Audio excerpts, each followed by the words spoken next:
1947 में शख्सी राज के इख्तिताम के बाद जम्मू कश्मीर में जो जमहूरी निज़ाम आया तो उसमें मुख्तलिफ़ जगहों से मुख्तलिफ़ रहनुमा उभर के आए।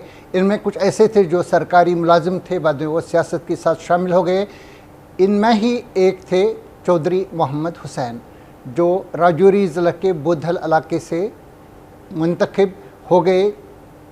बाद में जो इलेक्शन जब वो शामिल हो गए सियासत में तो इन्होंने 1957 में असल में ज्वाइन कर लिया। उस वक़्त की जो कांग्रेस रूल्ड थी वहाँ पे नेशनल कॉन्फ्रेंस, जो जिसके बख्शी गुलाम मोहम्मद सरबराह थे। लेकिन बाद में 1967, 1977, 1987, 67, 77, 87 और 96 के इलेक्शन में 4 बार ये मुंतखब हो गए दरहाल हल्के इंतखाब से ज़िला राजौरी में, और 1969 के ज़िमनी इंतखाब में भी ये मुंतखब हुए थे। तो 5 बार ये चुन के आए थे वहाँ से, पहले कांग्रेस के साथ, बाद में नेशनल कॉन्फ्रेंस के साथ।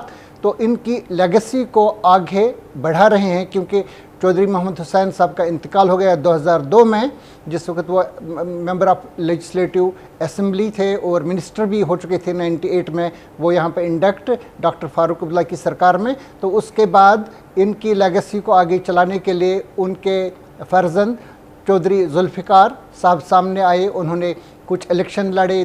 2002 के इंतखाबात में वो आज़ाद उम्मीदवार के तौर से आए। वो इलेक्शन उस वक्त हारे, और उसके बाद 2008 के आसपास वो पीडीपी में शामिल हो गए। पीडीपी में इन्होंने 2008 का इलेक्शन जीता और 2014 का भी इलेक्शन जीता, और जो 2014 का इलेक्शन जीतने के बाद वो मिनिस्टर भी हो गए इंडक्ट मुफ्ती मोहम्मद सईद की सरकार में और महबूबा मुफ्ती की सरकार में। तो उनकी लेगेसी को, चौधरी मोहम्मद हुसैन की लेगेसी को वही चलाते थे। लेकिन एक डेवलपमेंट हालिया अयाम में हुई 2019 में, जो एब्रोगेशन ऑफ आर्टिकल 37 हो गए। इसके बाद कि इनकी जो दुख्तर है, इनके साहिबजादे जो जावेद इकबाल चौधरी जिनका नाम है, वो भी सियासत में आ गए। उन्होंने ब्लॉक डेवलपमेंट काउंसिल का इलेक्शन लड़ा कामयाबी के साथ।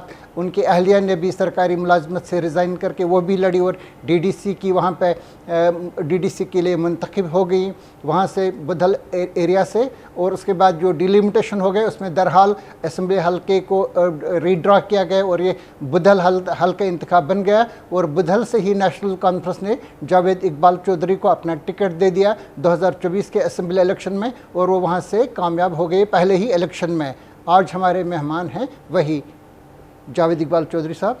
आपका शुक्रिया कि आप तशरीफ़ लाए। मैंने आपका तारुफ दे दिया क्योंकि अभी आप हमारे किसी प्रोग्राम में नहीं आए थे तो मुझे बताना पड़ा। तो मुझे ये बताएं, ये क्यों कर हुआ कि अभी चौधरी जुल्फ़िकार साहब जो आपके मामू हैं उन्हीं की मुनासिबत से वहाँ पे लोग जानते थे, लेकिन आपने 42,000 वोट हासिल कर लिया और 19,000 वोट से उनको हरा दिया।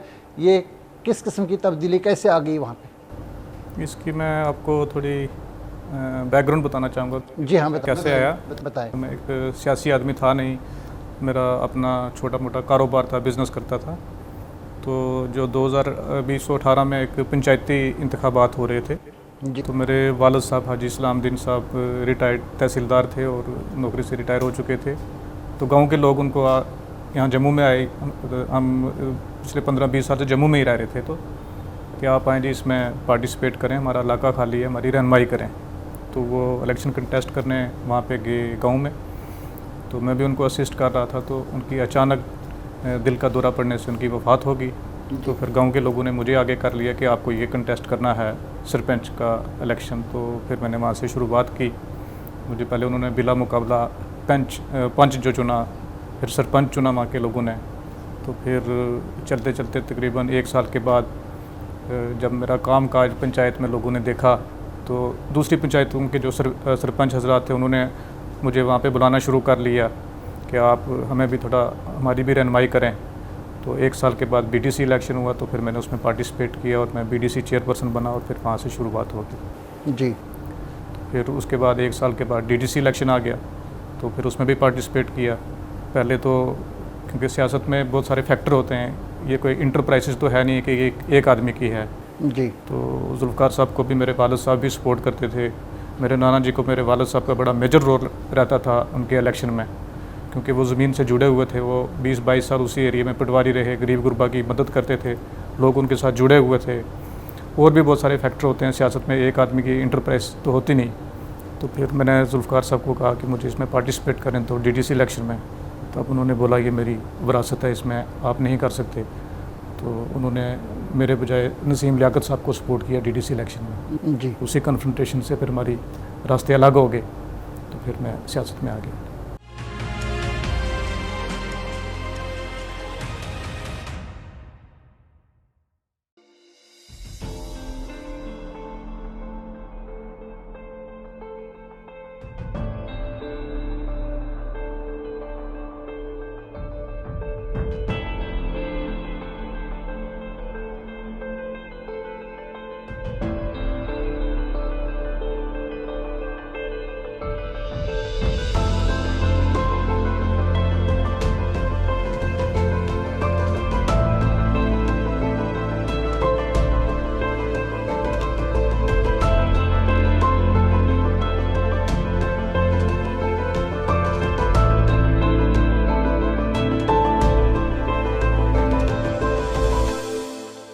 आमतौर पर यही होता है कि जिसके साथ कोई घर का बुजुर्ग हो उसी के साथ रहते हैं जो नए आने वाले भी होते हैं जी। लेकिन आपने शुरू से ही एक दूसरा रास्ता चुन लिया और नेशनल कॉन्फ्रेंस में दाखिला ले लिया।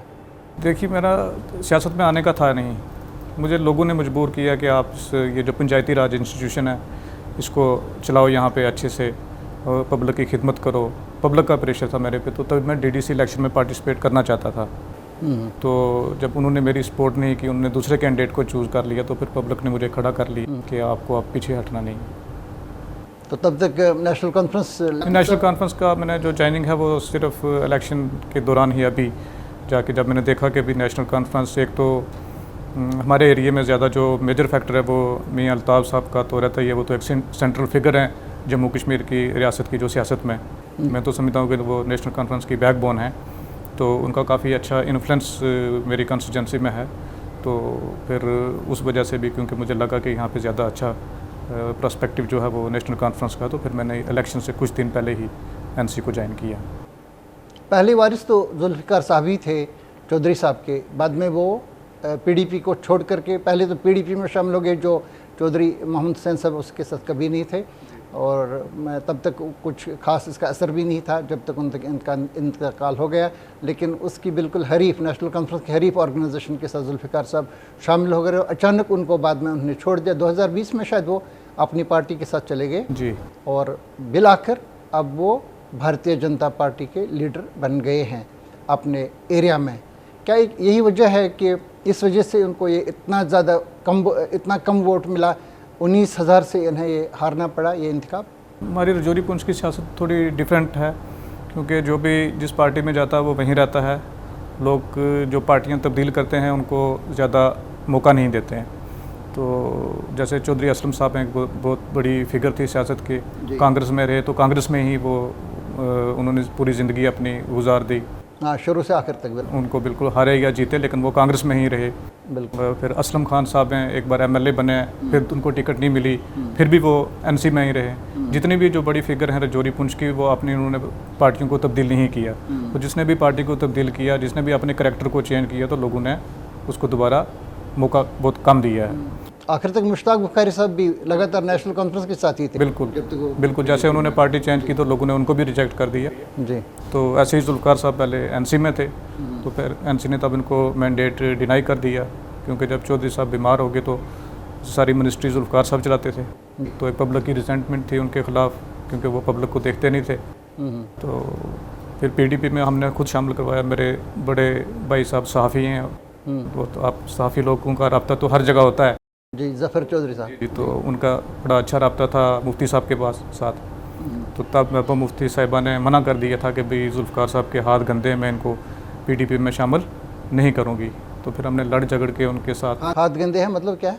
क्योंकि उनके ऊपर पहले जो इल्ज़ामात थे एनसी की तरफ से कि ये, क्योंकि चौधरी साहब की सियासत बड़ी साफ शफाफ सियासत थी जी। तो जब जुल्फ़िकार साहब आए फिर थोड़े कमर्शियल माइंड के थे, बिज़नेस माइंड के थे, तो इसलिए उन्होंने पीडीपी ने शामिल करने से मना कर दिया था।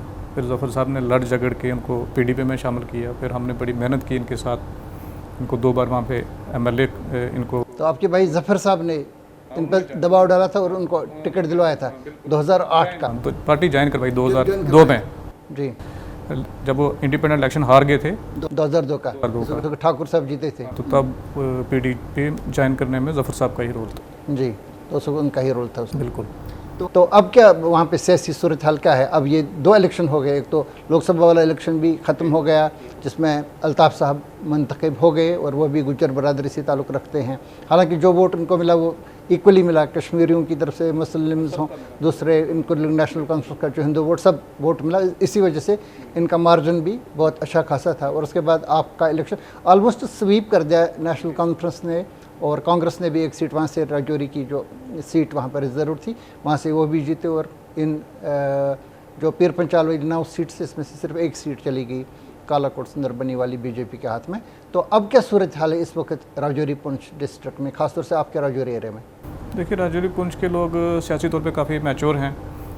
इसमें बीजेपी ने काफ़ी कोशिश की, पहाड़ी बरादरी को एसटी भी दिया, लेकिन उन्होंने फिर भी वो अपनी जो डिसीजन है वो चेंज नहीं किया। जो 5 अगस्त 2019 को ज़्यादती हुई या नाइंसाफ़ी हुई हमारे साथ, तो उसके ख़िलाफ़ ये एक वोट जो है उन्होंने डाला और नेशनल कॉन्फ्रेंस के कोalition के जो कैंडिडेट हैं उनको उस इलेक्शन में जीत मिली है। और जो मेरी कंस्टिट्यूंसी की कंपोजिशन, तो उसमें तकरीबन 80% जो है वो मुस्लिम पॉपुलेशन है, तो वहाँ तो इलेक्शन वन साइडेड ही था। तो जुल्फ़िकार साहब सिर्फ वो पावर के पीछे जाते हैं कि जहाँ पावर है तो वहाँ, इसलिए वो बीजेपी में गए थे कि भी मैं इस पावर को इस्तेमाल करूँगा हमारे ख़िलाफ़। तो मेरे इलेक्शन में बड़ी ज़्यादतियाँ भी हुई, पावर का मिसयूज़ बहुत ज़्यादा हुआ, तो उसके बावजूद लोगों ने बड़ा अच्छा जो जवाब दिया। 2024 का जो लोकसभा वाला इलेक्शन था उसमें भी कई सारे चल रही थी कि शायद जुल्फ़िकार साहब वहाँ पे भारतीय जनता पार्टी के, या कम से कम वो सपोर्ट करेगी इनको अगर अपनी पार्टी में इसके उम्मीदवार भी वहाँ पे हो गए। लेकिन ज़फ़र इकबाल मनहास उस वक्त वहाँ पे उम्मीदवार मुंतखब किए अपनी पार्टी ने, जिनका सपोर्ट डायरेक्टली इनडायरेक्टली बीजेपी ने किया। इसकी क्या वजह थी? जुल्फ़िकार साहब को दरकिनार क्यों किया गया? जुल्फ़िकार साहब को वो कह रहे थे बीजेपी वाले कि आप इंडिपेंडेंट कंटेस्ट करो ताकि आप जो है गुज्जर वोट को तोड़ सको, तो ताकि ज़फ़र इकबाल मनहास साहब को एक एज मिल जाए। जी, वो कमिटमेंट करके उनके साथ आगे थे कि मैं इंडिपेंडेंट फॉर्म फिलअप करूँगा। लेकिन यहाँ पे जो बरादरी है उसका प्रेशर आ गया बहुत ज़्यादा कि भाई अगर आप मियाँ साहब के ख़िलाफ़ के तो फिर आपको लोग बाइकाट करेंगे हमेशा के लिए। फिर वो बैक फुट पे आ गए। ज़रा सा हम पीछे चले जाएंगे। हम जानते हैं आपके बारे में, आपके जो भाई हैं, एक वो IAS ऑफिसर हैं, रियासत जम्मू कश्मीर के काडर से ही ताल्लुक़ रखते हैं। दूसरे भाई जैसे कि हमने बता दिया सहाफ़ी हैं, और आपने ठेकेदारी वगैरह का शौक़ फरमाया था और इसके अचानक बाद आप पॉलिटिक्स में आ गए। अपनी अहलिया को भी रिज़ाइन करवा करके पॉलिटिक्स में ही लाया। तो आपको शुरू से ही ये शौक़ था या ये अचानक कोई ऐसी तब्दीली आ गई, आपको लगा कि नहीं सियासत ही हमारा मैदान है? बैकग्राउंड मैंने आपको बता दिया कि मेरा सियासत से कुछ लेना देना था नहीं। तो जब वालिद साहब गाँव में गए तो उनकी वफ़ात होगी, तो फिर मुझे लोगों ने आगे कर लिया।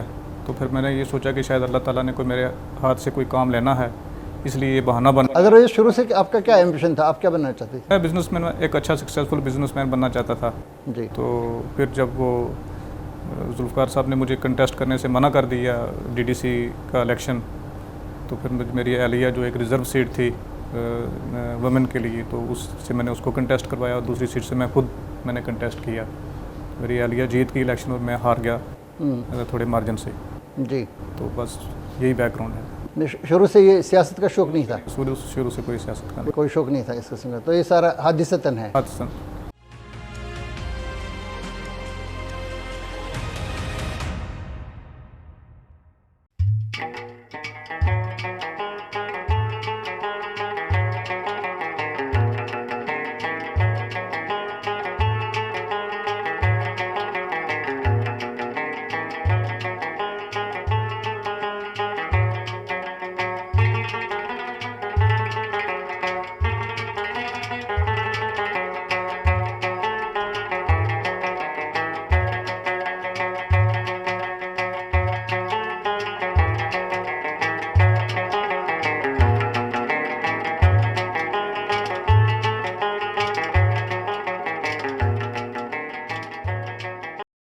अब चूँकि आपकी सरकार आई है, नेशनल कॉन्फ्रेंस की सरकार, आप नेशनल कॉन्फ्रेंस से वाबस्ता हैं, एक लेजिस्लेटर हैं, वहाँ से एक बड़ा वाक़या हो गया कि 17 अशख़ास की पुरअसरार हालत में वहाँ पर डेथ हो गई राजौरी में, जिसके बारे में आपने लगातार मुतालबा किया कि इसकी CBI इंक्वायरी होनी चाहिए। आपने कहा कि क्राइम ब्रांच की इंक्वायरी भी हो सकती है इसमें, लेकिन न CBI की हुई न क्राइम ब्रांच की इंक्वायरी हुई। अभी तक समझ में ही नहीं आ रहा है किसी को कि ये हलाकतें, ये डेथ्स क्यों हुई, और अगर हुई तो इस पर ऐसी कोई तहकीकात क्यों नहीं की, ट्रांसपेरेंसी क्यों नहीं। इसको लग रहा है कि जैसे कि सारे लोग इसको इग्नोर करना चाहते हैं। ये क्या पुरस्कार मामला है? 17 लोग किसी जगह पे मरते हैं तो काफ़ी शोर मच जाता है, इस पर तहकीकात हो जाती है, इस पर सब लोग इस पर पर्दा क्यों डालना चाहते हैं? ऐसा लग रहा है। तो देखिए, जो सिविल गवर्नमेंट के हाथ में था, जो हमारे हाथ में था, वो तो बेस्ट पॉसिबल एफर्ट इसमें किए गए, लेकिन ये एक बहुत बड़ी डीप मिस्ट्री है कि उनको पॉइजन किसने दिया, क्योंकि ये तो टेस्ट रिपोर्ट में आ गया है कि भाई न्यूरोटॉक्सिन दिया गया है जी। और वो जो फैमिलीज़ हैं उनके घर भी तकरीबन 2-2, 3-3 किलोमीटर के डिस्टेंस पे हैं और उनके फूड सोर्स भी डिफरेंट हैं। यानी जिस शॉप से वो किराना लेते हैं वो तीनों की अलग अलग हैं, या जिस स्टोर से उनका वो आता है वो भी अलग हैं, जहाँ से पानी इस्तेमाल करते हैं वो सोर्स भी अलग हैं, कोई कॉमन फूड सोर्स उनका नहीं है। तो मैं इसीलिए जांच के लिए मेरी जो फोकस था, और मैंने सरकार से बार बार अपील की है कि इसकी जो है क्राइम ब्रांच से या CBI से इंक्वायरी होना चाहिए, क्योंकि मुझे ये एक लार्जर कॉन्स्पिरेसी लग रही है कि जो उन गरीब लोगों को वहाँ पे टारगेट किया गया। मिनिस्टर ऑफ हेल्थ खुद वहाँ पे गई जी, लोगों से मिली, लेकिन तहकीकात का हुक्म नहीं दिया। ये क्या, क्यों है? कि वो लॉ एंड ऑर्डर तो सिविल गवर्नमेंट के हाथ में नहीं है। वो तो लिख सकते हैं ना, LG को भी लिख सकते हैं कि इसकी तहकीकात करवाएं, तो आगे वो देखेंगे। LG साहब को तो मैंने खुद भी गुजारिश की है, मैंने तो बार बार अपील की है, यूनियन मिनिस्टर को भी अपील की है, MHA की टीम भी आई थी, उन्होंने भी आके वो मेडिकल लेवल पे ही अपना किया है। लेकिन जो क्रिमिनल एंगल है, जो उसके लिए CM साहब ने डायरेक्शन पास की थी, तो सिट कॉन्स्टिट्यूट हुई थी, लेकिन आज तक उसका कोई आउटकम नहीं निकला।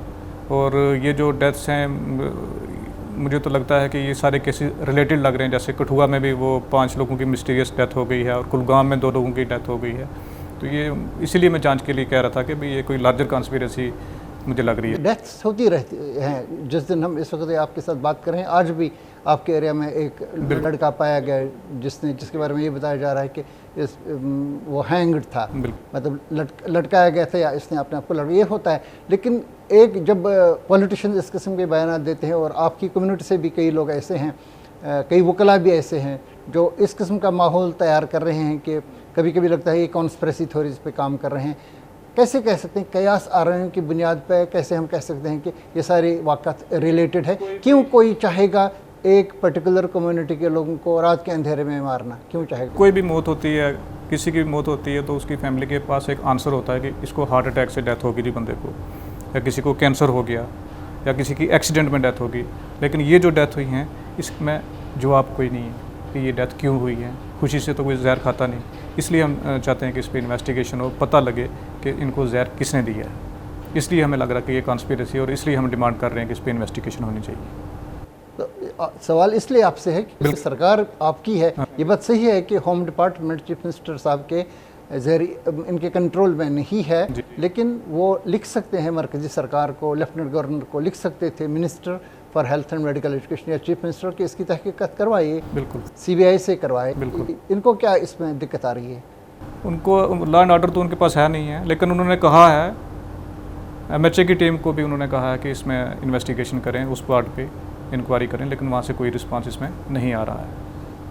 अभी तक सरकार की तरफ से कोई इनको इमदाद वगैरह दी गई है? इमदाद जो इनिशियल कंपनसेशन है वो तो दिया गया है, लेकिन जो अभी एक फाइनल फाइंडिंग के बाद ही वो इसका जो क्वांटम ऑफ कंपनसेशन तय होगा तो फिर दी जाएगी। अभी भी हेल्थ की जो एक इन्वेस्टिगेशन जो है फाइनल, उसका आउटकम आना बाकी है। ये एक इत्तेफाक की बात है कि कई जगहों पे जो लोग मिस्टीरियस हालत में मारे गए, तो इत्तेफाकन उनका ताल्लुक, ज़्यादातर लोगों का ताल्लुक राजौरी ज़िले से ही था। बिल्कुल। शुरुआत हम करते हैं अमशीपुरा शोपियान के वाक़े से, जिनमें 3 बेगुनाह लोगों को एक फ़र्ज़ी इनकाउंटर में मार डाला गया, और जिसके बाद में तहकीकात हो गई। उनके ख़िलाफ़ आर्मी के जो ऑफिसर्स थे उनके ख़िलाफ़ कार्रवाई की गई। लेफ्टिनेंट गवर्नर खुद वज़ीर आज़म की हिदायत पे पैदल चले गए, उनके घरों तक चले गए, उनको वहाँ पे रिलीफ वगैरह भी फराहम किया गया। तो इसमें एक उन्होंने ये तस्लीम कर लिया, उन्होंने पहले ऐसा होता था कि जस्टिफाई कर लेती थी अथॉरिटीज़ कि नहीं ऐसा है, ये इनकाउंटर में मारे गए, उन्होंने साथ दिया था वगैरह वगैरह। उन्होंने ऐसा कुछ नहीं कहा, उन्होंने कहा ये बिल्कुल एक एबरेशन है, एक ज़्यादती है। तो इसके बाद भी एक दो वाक़ात हो गए, जैसे कुलगाम का आपने जिक्र किया। तो ये है कि मतलब इसमें यही है, एक कॉन्स्पिरेसी थ्योरी बनती है जब इनको लोग जोड़ते हैं एक दूसरे के साथ। हमारे हिसाब से तो ये मुनफरद वाक़ात होते हैं, इंडिविजुअल वाक़ात अलग अलग हैं। तो एक शक का माहौल तो नहीं कायम किया जा रहा है कॉम्पिटिटिवली सियासतदानों के हाथों या उनकी ज़बान से, कि जिसमें सारा जो गुस्सा है वो मरकज़ी सरकार की तरफ जाता है। बिल्कुल, आपने बड़ा अच्छा वैलिड क्वेश्चन पूछा है कि क्योंकि हम इसलिए जांच कर रहे हैं, इसलिए डिमांड कर रहे हैं कि जो हमारी जो ट्राइबल कम्युनिटी है, चाहे वो गुजर हैं या पहाड़ी हैं, जो एक आदमी का दर्द होता है वो पूरी बरादरी कहती है कि ये दर्द हमारा है, उस दर्द को वो बांटते हैं और उस दर्द में वो खड़े रहते हैं। और हम इसलिए इस जांच की डिमांड कर रहे हैं कि शायद ये कोई डेलिब्रेट अटैम्प्ट तो नहीं कि यहाँ पे अगर 17 लोगों को मारा गया है और उससे सभी जो गुजर पहाड़ी जो लोग हैं वो सड़कों पे आ जाएंगे, एहतजाज करेंगे और माहौल को जो है वो माहौल डिस्टर्ब रहेगा। क्योंकि अगर 2 बंदे अगर मिलिटेंसी इंसिडेंट में एक भी मारा जाता तो पूरी कंट्री हिल जाती है। तो यहाँ पे 17 इनोसेंट लोग मारे गए हैं। तो इसलिए मैं ये समझता हूँ कि शायद इसमें कोई बड़ी कॉन्स्पिरेसी है हालात को ख़राब करने के लिए। इसमें कौन इन्वॉल्व है ये तो मैं कह नहीं सकता, कौन सी फोर्सेस हैं पीछे इसके, ये तो कहना मुश्किल है, क्योंकि ये जांच का हिस्सा है, जांच का पार्ट है। इस पर इन्वेस्टिगेशन होगी तो पता चलेगा। एटलीस्ट एक पब्लिक को भी पता चलना चाहिए, हमें भी पता चलना चाहिए और उनके वकील को भी पता चलना चाहिए कि उनकी मौत का क्या राज था, वो क्यों मरे, किसने मारा उनको।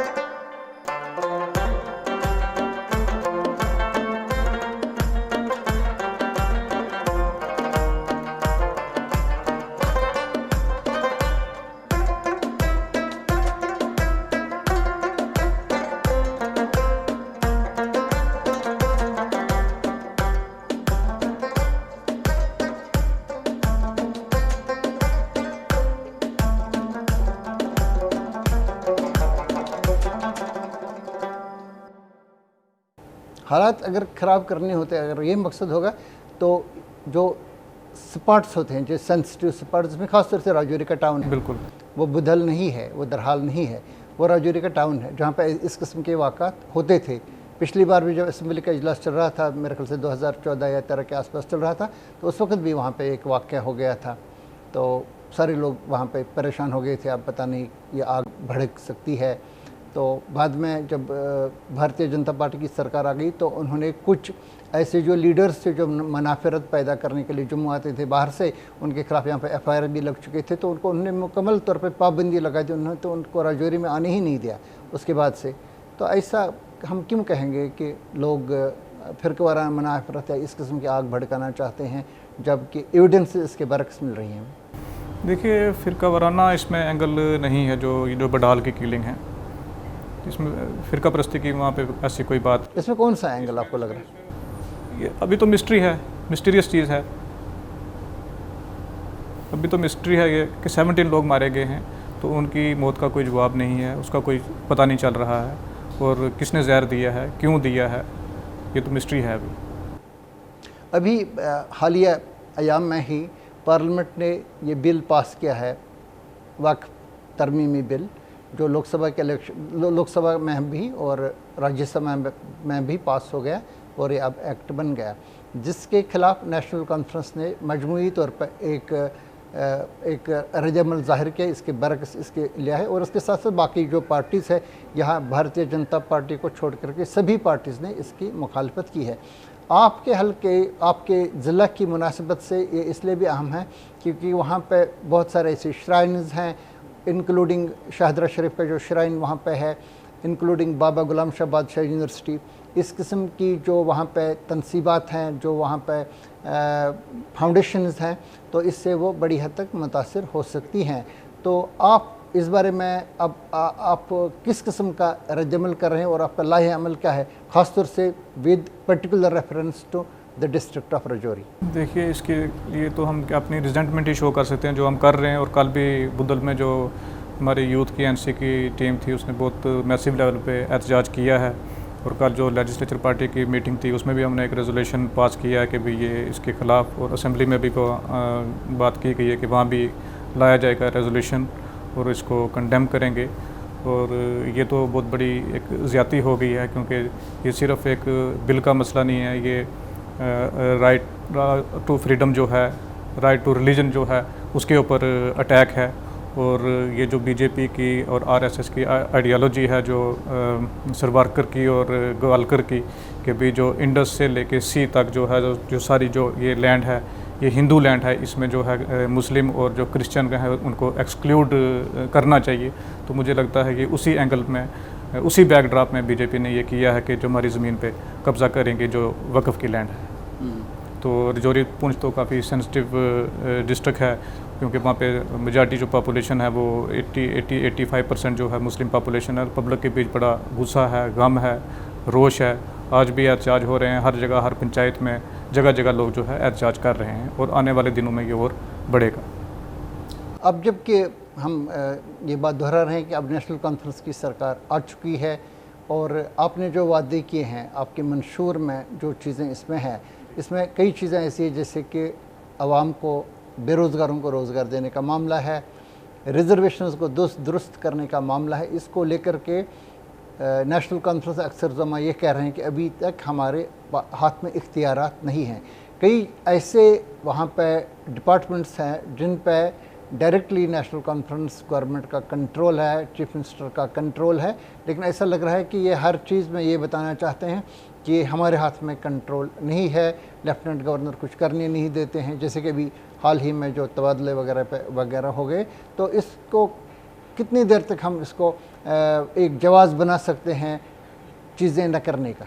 देखिए, इसमें सबसे बड़ी चीज़ है जो हमने वादे किए, जो हमारा मंशूर है, तो उसके लिए रिसोर्सेज चाहिए, उसके लिए पैसा चाहिए। और हमें जो पिछले 10 साल की जो सियासत है उसमें जो उसकी जो इनहेरिटेंस है, उसमें 1.25 लाख करोड़ जो है डेब्ट है, कर्जा है सरकार के ऊपर जी। ट्रेजरीज जो है वो बिल्कुल खाली हैं, लेकिन उसके बावजूद सीएम साहब बड़ी कोशिश कर रहे हैं। कुछ एक जो वेलफेयर मेजर्स उन्होंने लिए हैं, और जैसे जैसे हमारी थोड़ी माली हालात जो है रियासत की यूटी की अच्छी होगी, सुधरेगी आने वाले सालों में, तो एम्प्लॉयमेंट के बारे में और जो बाकी भी वादे हैं उनको पूरा करने की पूरी कोशिश की जाएगी, और पूरी ईमानदारी से उसके ऊपर काम हो रहा है।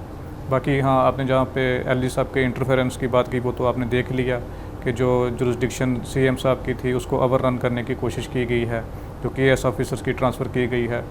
जिस हिसाब से काम होना चाहिए था वैसे काम नहीं हो रहा है, क्योंकि उस तरफ से कोऑर्डिनेशन नहीं है। इस तरफ से तो पहल की गई है सीएम साहब की तरफ से, चाहे वो यूनियन गवर्नमेंट के साथ उन्होंने एंगेजमेंट की है या एलजी साहब के साथ की है, लेकिन उस तरफ से जो है पॉजिटिव रिस्पांस अभी तक नहीं आया है। अभी हम इस स्ट्रगल को जारी रखेंगे, पॉलिटिकल प्रोसेस को भी साथ साथ चलाएंगे, और जो गवर्नेंस का पार्ट है उसको भी वाइब्रेंट तरीके से चलाने की कोशिश करेंगे। जो नेशनल कॉन्फ्रेंस ने एक मीटिंग हाल ही में बुलाई थी, जो असेंबली का इजलास चल रहा था, इसके बीच में ही जब ईद की छुट्टियां आ गई, तो इस बीच में नेशनल कॉन्फ्रेंस में श्रीनगर में एक मीटिंग बुलाई, जिसमें कांग्रेस और उनके जो दूसरे हमायती लोग हैं वो सब इसमें शामिल थे। आप खुद भी इसमें शामिल थे। इसमें किन चीज़ों पे जो कल की मीटिंग थी? हाँ जी। एक तो वक्फ जो बिल है इसके ऊपर थी, और दूसरा जो एलजी साहब का इंटरफेरेंस है, जो कामकाज नहीं करने दिया जा रहा ऑफिसर्स को जो एक फ्रीडम नहीं है काम करने की। इसके बारे में मेंबरान ने क्या कहा? इत्फाक राय कोई था इनमें? हाँ, इसके ऊपर मेंबरान ने यही कहा कि भाई आप इस पे सीएम साहब को ऑथराइज़ किया कि आप जो भी डिसीजन लेंगे हम आपके साथ हैं। तो अगर ऐसे है कि पब्लिक के मैंडेट के साथ एक किस्म का धोखा किया जा रहा है यूनियन गवर्नमेंट की तरफ से, कि उनको जो पब्लिक रिप्रेजेंटेटिव हैं उनको काम काज नहीं करने दिया जा रहा है, वो सीएम साहब के ऊपर छोड़ा कि आप जो भी डिसीजन लेंगे हम आपके साथ हैं। चाहे अगर चेयर छोड़नी भी पड़े, वापस पब्लिक के पास जाना पड़े, एजिटेट करना पड़े, वो सब उनके ऊपर छोड़ दिया गया है, और असेंबली सेशन के बाद उसके ऊपर भी फैसला होगा। मतलब ये बताया गया है कि अगर कुर्सी छोड़नी पड़ी तो छोड़ देंगे, कुर्सी बिल्कुल छोड़ सकते हैं। अभी तक तो जो यूनियन गवर्नमेंट की तरफ से बार बार यकीनदहानी कराई गई है कि आपकी स्टेटहुड मिलेगी, और स्पेशल स्टेटस के जो प्रोविज़न हैं वो भी काफ़ी हद तक वापस मिलेंगे, जैसे जॉब और लैंड की जो प्रोटेक्शन होगी। अभी तक उन्होंने अपना जो वो है वो स्टैंड जो है वो यही रखा हुआ कि देंगे, अभी डेट तो उन्होंने बताई नहीं है, लेकिन एक यकीन दहानी जो है वो बड़ी पॉजिटिव तरीके से यूनियन गवर्नमेंट की तरफ से बार बार जो है यूटी गवर्नमेंट को मिल रही है। तो और 2-4 महीने इंतज़ार करेंगे, अगर नहीं होगा तो हम वापस पब्लिक के पास जाएंगे।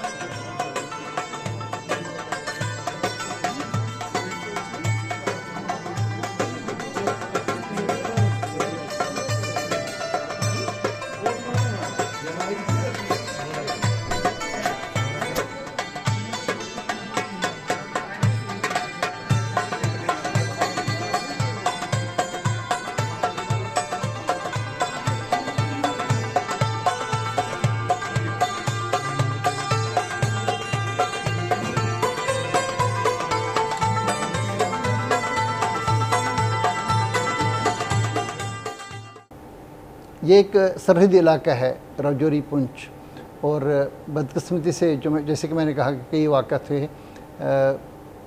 कुछ साल पहले एक बड़ा वाक़या वहाँ पे होगा जिसमें अब आर्मी की तरफ से भी एक इंक्वायरी हुई है, और प्रेस रिपोर्ट्स के मुताबिक वहाँ पे सुपरवाइज़ कर रहे थे आला ऑफिसर, जिसमें 3 या 4 लोग मारपीट से, एलिजिडली मारपीट से वो मारे गए थे एक जगह पे जो बफलियाज के आसपास वो एरिया पड़ता है, आपके कॉन्स्टिट्यूंसी से बिल्कुल थाना मंडी में पड़ता है। जी हाँ।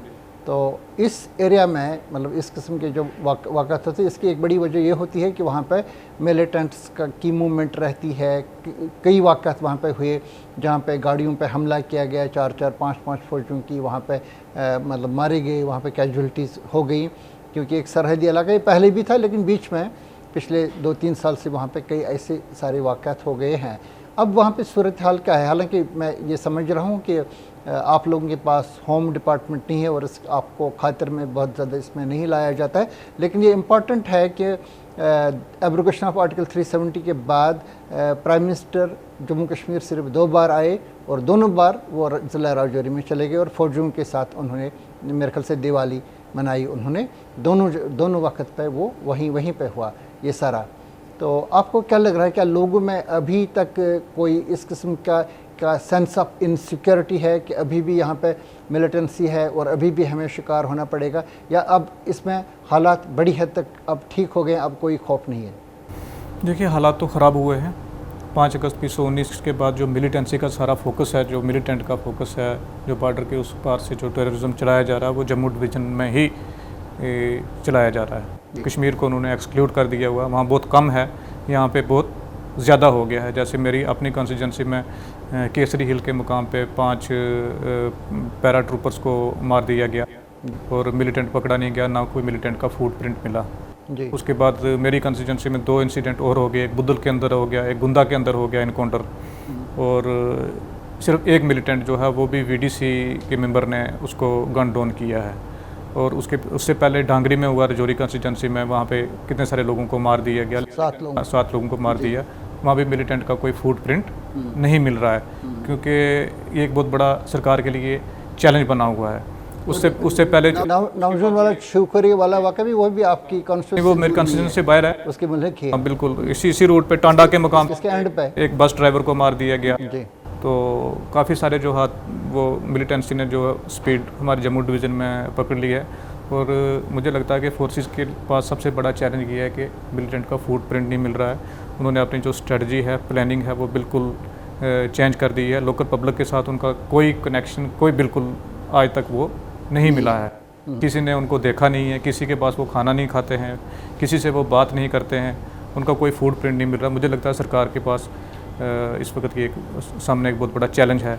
जैसे वो जो DKG में बफलियाज के पास जो हादसा हो गया था, जिसमें बाद में जो सिविलियन को आर्मी ने मारा था जी, तो वहाँ भी जो मिलिटेंट जो है वो उनका फुटप्रिंट जो है वो नहीं मिल रहा है। वो हादसा करते हैं, फिर भाग जाते हैं, पकड़े नहीं जाते हैं। जैसे कठुआ में कितने दिन इनकाउंटर चला है, लेकिन अभी तक किसी मिलिटेंट की जो बॉडी है वो नहीं मिली है, ना वो कोई मारा गया है। तो ये तो एक बहुत बड़ा चैलेंज तो है बना हुआ। इनसिक्योरिटी तो लोगों में है, लोगों में डर और खौफ का माहौल तो है, क्योंकि अल्टीमेटली सफ़र तो पब्लिक ही कर रही है जी। अगर फोर्स है तो वो भी जब इन्वेस्टिगेशन करेगी तो अपने सिविलियंस को ही बुलाएगी जी। तो ये मुझे तो लगता है कि जो बॉर्डर के उस पार से एक ट्रैप डाला जा रहा है कि आप जाओ मारो और फिर भाग जाओ और उसके रिस्पांस में जो है फोर्स है वो वहाँ की जो लोकल पॉपुलेशन है सिविलियंस को खासकर जो ट्राइबल्स को है तो उनके अंदर एक जब उनको पूछेंगे तहकीकात करेंगे तो उनमें गम और गुस्सा होगा तो फिर उनको ट्रैप में लेंगे। ये एक बहुत बड़ी कॉन्स्पिरेसी है और एक बहुत बड़ा चैलेंज भी है जो सिक्योरिटी एजेंसीज हैं उनके सामने। तो आपको लग रहा है कि इस ट्रैप में आ रहे हैं हमारी सिक्योरिटी फोर्सेस, इसमें वो गलतियाँ कर बैठते हैं? बिल्कुल गलतियाँ हुई, जैसे वो जो थन्ना मंडी में हुआ है हादसा जिसमें बाद में सिविलियंस को मारा गया तो 3 बंदों की जान चली गई, तो वो ट्रैप में तो फोर्सेस भी आ रही हैं उसकी। सिक्योरिटी फोर्सेस से हम जब बात करते हैं तो वो कहते हैं कि ये मकामी सपोर्ट के बगैर, ओवर ग्राउंड वर्कर्स के सपोर्ट के बगैर ये चीज़ें नामुमकिन है जब तक इनको कोई शेल्टर नहीं देगा, इस वजह से पूछना पड़ता है। लेकिन जब हमने राजौरी के कई लोगों से पूछा, आम लोगों से, किसी पार्टी के लोगों से नहीं, तो वो कहते हैं कि यहाँ पर एक ही साबित मिसाल है जहाँ पे कोई OGW ओवर ग्राउंड वर्कर है और उसका दाखिला हो गया भारतीय जनता पार्टी के अंदर। वो 2 मिनिस्टर्स के घर पे चला गया जम्मू में और होम मिनिस्टर के घर तक पहुंच गया दिल्ली में, और जब तक उनको पता चला कि एक सिक्योरिटी थ्रेट है तब तक वक्त बीत चुका था। वो कह रहे हैं कि इनकी अपने अंदर वाली सरहदें पोरस है या अंदर इसके अंदर दाखिल होते हैं, बिल्कुल खमियाजा भुगतना पड़ता है। बिल्कुल बिल्कुल बिल्कुल। तो आपके मेरी वो जो बंदा पकड़ा गया जो OGW था मेरी कंस्टिट्यूंसी का था, तो होम मिनिस्टर साहब के साथ उसकी पिक्चर भी है, फ़ोटो भी लिया गया बाकायदा। वही लोग बता रहे हैं। तो वो बिल्कुल बीजेपी का एक्टिव मेंबर भी था वो, और कहीं ना कहीं किसी ना किसी लेवल पे कंप्रोमाइज़ तो है ना, क्योंकि बॉर्डर पे अगर इतना पैसा लग रहा है, इतनी वहाँ पे तारबंदी की गई है, इतनी अगर फोर्स लगाई गई है तो फिर मिलिटेंट अंदर कैसे घुसता है? अगर मिलिटेंट अंदर घुसता है तो सबसे पहले तो उनका हिसाब होना चाहिए जो वहाँ पे ड्यूटी पे तैनात हैं लोग। तो एक आम आदमी, सिविलियन, ट्राइबल आदमी जो है उसका क्या लेना देना? अगर उसके घर अगर कोई ज़बरदस्ती गन लेके खाना खाने आ जाएगा तो वो क्या करेगा? वो खाली हाथों से कैसे उसके साथ लड़ेगा? तो सिक्योरिटी लैब्स तो है, बिल्कुल है, बॉर्डर पे सिक्योरिटी लैब्स है, उसको स्ट्रेंथन करना चाहिए, वहाँ पे ग्रिड को बढ़ाना चाहिए, वहाँ पे रोकना चाहिए, बॉर्डर पे रोकना चाहिए। तो अभी आपको लग रहा है कि कुछ कंप्रोमाइज़ हैं कि इसमें इन्फिल्ट्रेशन का सिलसिला जारी है? क्योंकि अभी जो हालिया अयाम में जो वाक़यात हुए हैं इसमें बहुत सारे वाक़यात वो हैं जो ज़िला कठुआ में हुए हैं। पहले जो इन्फिल्ट्रेशन के रूट्स हुआ करते थे वो उड़ी, कुपवारा, कश्मीर में कई जगह गुलमर्ग सेक्टर से, फिर ये जो आपका एरिया है राजौरी पूंछ वाला एरिया, तो वहाँ से कृष्ण घाटी एरिया से अभी जहाँ काफ़ी फायरिंग भी हुई पिछले दिनों, तो इन जगहों से वहाँ पे होते थे मतलब ये रुनमा होते थे इस किस्म के वाक़ात। लेकिन अब ये ज़्यादा वाक़ात होते हैं कठुआ से, जहाँ पे सिक्योरिटी फोर्स का अंदाज़ा कि ये लोग वहाँ से इन्फिल्ट्रेट करते हैं, फिर आगे बनी, बिलावर और वहाँ से डोडा, किश्तवाड़ चले जाते हैं, इस एरिया में चले जाते हैं। अब इस वक्त जो आप चूँकि इस एरिया के रहने वाले हैं, क्या आवाम को लग रहा है कि नहीं ऐसी बात नहीं है, अब ये अब ठीक है सारा और वो आराम से नींद सोते हैं वहाँ पे इन इलाकों में? अभी भी उनको लग रहा है कि पुरानी जैसी वो सूरत हाल थी जो जंगबंदी से, जो सरहदी जंगबंदी उससे पहले थी कि गन्स चलते थे, दोनों तरफ से उनको शिकार होना पड़ता था? अब किस सूरत हाल में वो लोग रह रहे हैं? देखिए, अब जो पहले मिलिटेंसी थी जो आज है उसमें बड़ा एक सी चेंज आ गया है। पहले तो लोकल इन्वॉल्वमेंट थी, आज लोकल इन्वॉल्वमेंट नहीं है। पहले मिलिटेंसी का जो फोकस था वो कश्मीर प्रोविंस था, कश्मीर में ही था, लेकिन अब वो पूरा फोकस जम्मू में शिफ्ट कर दिया है उन्होंने। और अगर जम्मू में हालात ख़राब होते हैं, यहाँ पे कोई मारा जाता है तो पूरा हिंदुस्तान हिल जाता है, और वो एक होम मिनिस्टर साहब के लिए एक बड़ा, मैं तो समझता हूँ कि बड़ा चैलेंज इस वक्त बन चुका है। बाकी जो ट्राइबल कम्युनिटीज़ हैं, चाहे गुज्जर है या पहाड़ी है, ये हमेशा इन्होंने बॉर्डर की प्रोटेक्शन भी की है, और उनका जो सेंटिमेंट है वो भी बिल्कुल हिंदुस्तान की गवर्नमेंट और इंडिया के साथ ही रहा है। और ये एक बड़ी कॉन्स्पिरेसी भी हो सकती है कि जब कोई भी हादसा जैसे अभी हमने डिस्कस किया है कि इस एरिया जात में होगा तो सिक्योरिटी फोर्स जो इन लोगों को तंग करेगी, तो कल ये भी उस ट्रैप में फंस के कल उस लाइन पे चलना शुरू कर देंगे।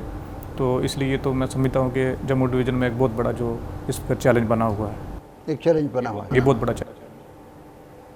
भारतीय जनता पार्टी ने एक बड़ा सियासी फैसला लिया था।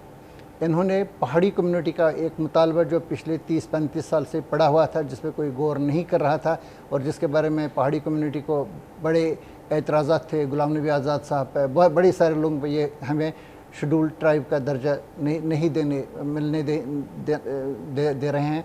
तो इसमें इन्होंने एक मुनज़बित तरीके पर इनको दे दिया ये बिलाकर, और इसमें बाज़ाब्ता तौर पर एक ऑप्टिक्स बनाया गया। खुद होम मिनिस्टर अमित शाह खुद आए राजौरी में, उन्होंने एक जलसे में इसका ऐलान किया कि हम पहाड़ी कम्युनिटी को एसटी दे रहे हैं। और फिर ये सवाल भी उठे थे कि इसको शायद जो एसटी का दर्जा है गुजर कम्युनिटी को और दूसरे कुछ तबकों को, तो जिसमें 10% की रिजर्वेशन है, तो ये भी उन्होंने बताया कि हम इसके साथ छेड़छाड़ नहीं करेंगे। उसके बाद उनको अलग से 10% का रिजर्वेशन दिया गया। बाज़ाब्ता तौर पर मतलब कोई फॉर्मल रिएक्शन गुजर कम्युनिटी का इसलिए सामने नहीं आया है क्योंकि उनका 10% महफूज रखा गया है। लेकिन दूसरी साइड से जो ओपन मेरिट कैटेगरी है, ख़ासतौर से जिसमें जम्मू के लोग भी हैं और कश्मीर के लोग भी हैं, उनकी ये शिकायत है कि इस वजह से ये जो उन्हें नई रिजर्वेशन पॉलिसी बनाई मार्च 2024 में, इस वजह से हमें नुकसान उठाना पड़ रहा है, हमारे बहुत कम लोग इसमें शामिल हो रहे हैं। तो आप इसमें कौन सा अप्रोच इख्तियार कर रहे हैं? क्योंकि आप दोनों साइड से, एक तरफ से आपकी ये कम्युनिटी है, दूसरी साइड से आपको गुडविल है, इंक्लूडिंग ये जो है कश्मीर और जम्मू के लोग भी जो रिजर्व्ड कैटेगरी से ताल्लुक़ नहीं रखते हैं। तो आपका इस बारे में क्या नज़रिया है? देखिए, इसमें जो गुज्जर और पहाड़ी बरादरी है वो हिस्टोरिकली बैकवर्ड रहे हैं, निगलेक्टेड रहे हैं, उनका तो हक बनता था और पहाड़ी बरादरी को भी उनका हक मिल चुका है। और जैसे कश्मीर की आप बात कर लें या जम्मू की बात कर लें, खासकर जम्मू की जो 4-6 डिस्ट्रिक्ट हैं या कश्मीर के जो डिस्ट्रिक्ट हैं, वो तो हिस्टोरिकली और इकनॉमिकली, सोशली, हर लिहाज से हमारे से तो बहुत आगे हैं।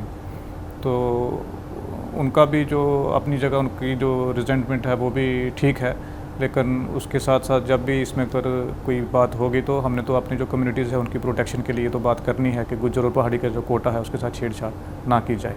मतलब कि ये कि जो इस वक्त है उनको 10+10 20% जो मिल रहा है उसको गुजर और पहाड़ी छेड़छाड़ नहीं होना चाहिए। बहुत सफ़र किया है हमने, जो जंगें भी देखी हैं वो राजौरी पुंछ नहीं देखी हैं, और उसके बाद बैकवर्डनेस भी बहुत ज़्यादा उस एरिया में रही है और रिजर्वेशन की वहाँ पे ज़रूरत थी।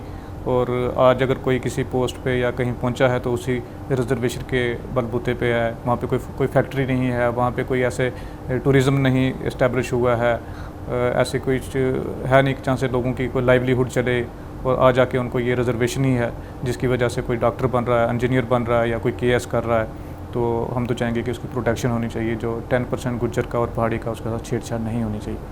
तो इसका क्रेडिट आप दे रहे हैं भारतीय जनता पार्टी को कि उन्होंने इनका मुतालबा पहाड़ी कम्युनिटी का मान लिया और उनको दे दिया ये दर्जा? देखिए, इसमें पार्टी की बात नहीं है, इसमें एक स्ट्रेटजी की बात भी होती है, क्योंकि एक बरादरी के अंदर एक पहाड़ी बरादरी एक नेगलेक्टेड फील कर रही थी, तो उनको जो गवर्नमेंट ने उनका हक दिया है तो उन्हें दिया है। तो मतलब आपका इस बारे में ये ख्याल है कि ये बरकरार रहना चाहिए? ये बरकरार रहना चाहिए, इसके साथ कोई छेड़छाड़ नहीं। सब कमेटी में हालांकि गुज्जर कम्युनिटी के जो आपके लीडर हैं वहाँ पे जावेद राना साहब, वो खुद भी एक मेंबर इस कमेटी में है मेरे ख्याल से।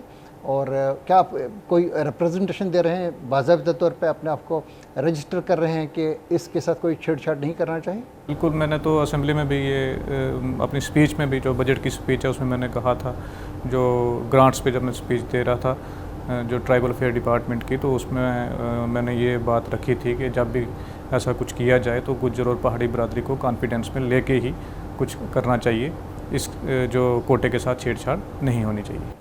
डेवलपमेंट की फील्ड की तरफ हम आएंगे, क्योंकि आप खुद भी डेवलपमेंट से ताल्लुक़ रखते हैं बुनियादी तौर पे। तो आपको क्या लग रहा है कि जिन बातों को लेकर के आदमी बनना चाहता है, एमएलए या मिनिस्टर बनना चाहता है, तो आपके मुतालबात क्या हैं, ख़ासतौर से राजौरी ज़िला के और आपके हाल के इंतखाब के, जो एक तरफ से जम्मू के साथ दूसरी तरफ से कश्मीर के साथ भी मिलता है? तो इसमें ख़ासतौर से ये मुगल रोड में के ऊपर जो टनल बनाने का एक मनसूबा भी था, इसको लेकर के आपके अभी क्या मुतालबात हैं और इसको आप किस तरीके से परसू कर रहे हैं? तो मैं पहले तो अपनी कॉन्स्टिट्यूंसी की बात करूंगा कि मेरी कॉन्स्टिट्यूंसी तो बहुत ही बैकवर्ड है, और सबसे ज़्यादा गुर्बत अगर पूरी रियासत में कहीं है तो वो मेरी कॉन्स्टिट्यूंसी के अंदर है। तो और एजुकेशन ना होने की वजह से, एजुकेशन का इंफ्रास्ट्रक्चर ना होने की वजह से और उस पर फोकस ना होने की वजह से लोग बहुत बैकवर्ड रह गए हैं, बहुत पीछे रह गए हैं। तो हमारा जो प्राइमरी फोकस है जो वो एजुकेशन के ऊपर है कि एजुकेशन इंफ्रास्ट्रक्चर अच्छा होना चाहिए, पढ़ाई लिखाई का इंतज़ाम होना चाहिए, उसके ऊपर हम फोकस कर रहे हैं। जैसे जो हमें फ़ंड्स एलोकेट किए हैं, सीएम साहब ने हमें एमएलएज़ को for the first time planning process में एक मैसिव लेवल पे इन्वॉल्व किया है। जैसे हर एमएलए के डिस्पोजल के ऊपर जो प्रायोरिटी ली गई है 50-50 करोड़ की किसी जो कैपेक्स बजट से, तो उससे हमारे काफ़ी अच्छे काम हो जाएंगे। उसके बाद टूरिज़्म का है कि हमारा एरिया भी वैसा ही है जैसे पहलगाम या गुलमर्ग है, जो हमारी पास्चर लैंड्स हैं, जैसे केसरी हिल होगी, हमारा स्मार्ट सर हो गया, एक एल्पाइन लेक है हमारे वहाँ पे बुद्धल के ऊपर 3.5 किलोमीटर में हार्ट शेप है वो बिल्कुल, और वहाँ भी हमने एक प्रोजेक्ट बनवाया है रोड का कि वहाँ तक रोड चली जाए और ये एरिया जो है टूरिज़्म मैप पे आ जाए, ताकि थोड़ा उससे लोगों की जो लाइवलीहुड इम्प्रूव होगी, ये लोग भी 4 पैसे कमाएंगे, ज़िंदगी सुधरेगी। और उसके बाद जो थर्ड बड़ा चैलेंज हमारे लिए वो रोड इंफ्रास्ट्रक्चर का है, क्योंकि मेरी कंस्टिट्यूंसी में सड़कें बहुत कम हैं, तो उसके लिए भी अच्छा खासा इस साल हमने बजट रखा है कि उसको इम्प्रूव किया जाए। फिर पावर इंफ्रास्ट्रक्चर काफ़ी जो है वीक है उस एरिए में, बिजली के जो पोल नहीं हैं, वायर नहीं है, और वो ट्रांसफार्मर बहुत कम है, तो उसके ऊपर भी हमने अच्छा खासा बजट इस साल रखा है कि ताकि उसकी जो इम्प्रूवमेंट है, जो बेसिक चीज़ें हैं लोगों को बिजली, पानी, सड़क, स्कूल और अस्पताल जो है वो फैसिलिटी मिलनी चाहिए, उसी के ऊपर हमारा ज़्यादा फोकस है। और ख़ासकर जो हमारे हम सभी MLAs हैं रजौरी पुंछ का, हमने मिलकर सब ने आवाज़ उठाई थी कि असेंबली में भी कि टूरिज़्म मैप पे जो है रजौरी पुंछ को लाना चाहिए और टूरिज़्म फ्लोरिश करना चाहिए यहाँ पे। जावेद इकबाल चौधरी साहब, आपका बहुत शुक्रिया कि आप आज हमारे मेहमान बने, आपने हमारे साथ बात की अपनी कॉन्स्टिट्यूशन के बारे में और आपके सियासत के बारे में। हम आपका बहुत बहुत शुक्रिया अदा करते हैं। शुक्रिया। Thank you very much.